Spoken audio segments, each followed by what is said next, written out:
আসসালামু আলাইকুম বন্ধুরা, শুভ সন্ধ্যা। তো তোমাদের সাথে আমি পেপার পেস্টিংয়ের উপর ডিপ গলার পান ডিজাইন কাটিং করে দেখাবো এবং সেটা কিভাবে তোমরা চুড়িদারের উপর বসিয়ে সেলাই করবে সেটাও দেখাবো। তার জন্য 6.5 ইঞ্চি মতো মাপ নিয়ে, আর উপরে চওড়াটা নিয়েছি, গলার চওড়া 2.5 ইঞ্চি, লম্বাটা নিয়েছি 6.5 ইঞ্চি নিয়ে একটা চৌকো বক্স করে পানের শেপ করে দিয়ে এক্সট্রা 1 ইঞ্চি সাইডে রেখে বাদবাকিটা ছেঁটে ফেলতে হবে। তারপর যে 1/2 ইঞ্চি দাগ আছে সেই দাগ বরাবর, এই দাগটা বরাবর আমাদেরকে গলার ডিজাইন অনুযায়ী দাগ অনুযায়ী আমাদের কেটে আসতে হবে। তো আমাদের দেখতে অনেকটা এরকম আসবে।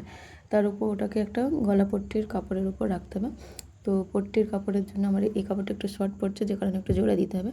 তো দেখো, পট্টির কাপড়ের উপর গলার ডিজাইনটাকে বসিয়ে চারি সাইড দিয়ে শেপ অনুযায়ী বা ডিজাইন অনুযায়ী আমাদেরকে সেলাই করে আসতে হবে। সেলাই করে আসার পর আমাদের জামার যে মেন পার্টটা আছে সেই মেন পার্টটাকে 2 ভাঁজ করে মিডিল বরাবর আমাদেরকে গলার ডিজাইনটাকে রাখতে হবে। রাখার পর চারি সাইড দিয়ে সেলাই করে আসতে হবে, ঠিক পেস্টিংয়ের বাইরে দিয়ে, পেস্টিংয়ের উপর দিয়ে নয়, পেস্টিংয়ের বাইরে দিয়ে।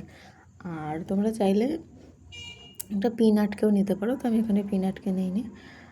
আর 2 সুত মতো কাপড় রেখে ছেটে ফেলেছি। তারপর ছোটো ছোটো কিছু কাট দিয়ে দিতে হবে। দেওয়ার পর এরকমভাবে কাপড়টাকে জামার ভিতরের দিকে এরকমভাবে উল্টে দিলে ডিজাইনটা খুব সুন্দরভাবে সেট হয়ে যাবে। তারপর উপর দিয়ে একটা চাপ সেলাই দিয়ে নিতে হবে।